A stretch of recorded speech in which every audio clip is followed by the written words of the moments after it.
Il 20 maggio è una giornata importante per molti, ma non è noto a molti il perché. Si celebra infatti in questa data la giornata della biodiversità, che festeggia tutti gli attori di un mondo attorno al quale ruotano istituzioni anche scolastiche, oltre che regionali, come Veneto Agricoltura, ma poi anche allevatori, coltivatori e produttori. Figure come queste lavorano quotidianamente per la salute di piante e animali e quindi indirettamente anche per la salute di tutti noi.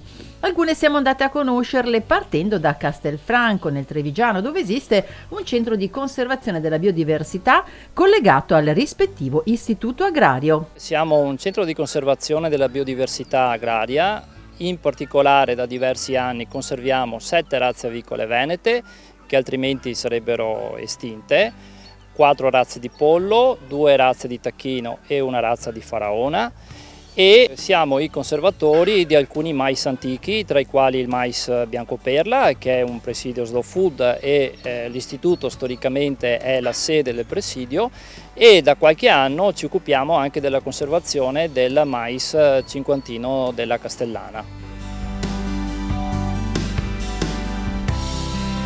Dalle corti ci spostiamo nei campi. Siamo in un appezzamento coltivato a mais biancoperla. Nella nostra azienda coltiviamo il mais biancoperla, ma anche il mais cinquantino della Castellana, attraverso delle tecniche di coltivazione il più possibile ecosostenibili. Qui possiamo vedere appunto gli operatori che stanno eseguendo una sarchiatura, la prima sarchiatura proprio per eliminare le erbe infestanti.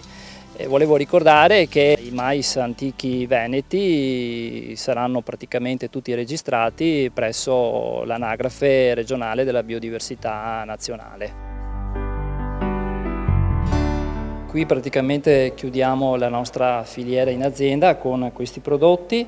Abbiamo la farina di mais cinquantino della Castellana, come anche le gallette, come tanti altri prodotti che produciamo attraverso il nostro laboratorio agroalimentare, che è un laboratorio registrato nell'ambito delle piccole produzioni locali. Da Castelfranco a Padova, l'Istituto Agrario San Benedetto da Norcia, un piccolo gioiello. In questo istituto facciamo la conservazione di diverse specie. Oltre all'avicolo abbiamo le specie di cereali e qui siamo alla parcella del frumento mentana che viene conservata. Facciamo delle parcelle di 200 metri quadrati e ogni anno teniamo il seme per riseminare l'anno successivo. Oltre a questo abbiamo in conservazione il mais biancoperla e il mais cinquantino rosso. Abbiamo cominciato nel 1986 a conservare la razza di pollo, cosiddetta gallina padovana, qui nell'Istituto San Benedetto da Norcia di Padova, attualmente collegato all'Istituto Duca degli Abruzzi, entrambi ad indirizzo agrario.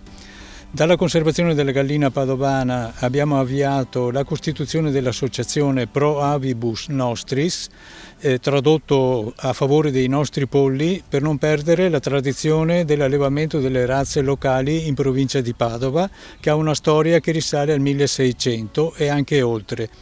Dalla gallina padovana e dai suoi prodotti abbiamo avviato un circuito di ristorazione e di rivendite al dettaglio, piccolo ma appassionato. Prodotti e persone che si riconoscono da poco sotto l'insegna della comunità Terre dei Carraresi. La nascente comunità ha lo scopo di radunare dei coltivatori e allevatori custodi che si occupano della conservazione delle razze in biodiversità e a rischio di estinzione e proporre i loro prodotti agli utilizzatori finali e in particolare ai ristoratori che sapranno trarre da questi prodotti, sia vegetali che animali, le migliori caratteristiche e le loro peculiarità.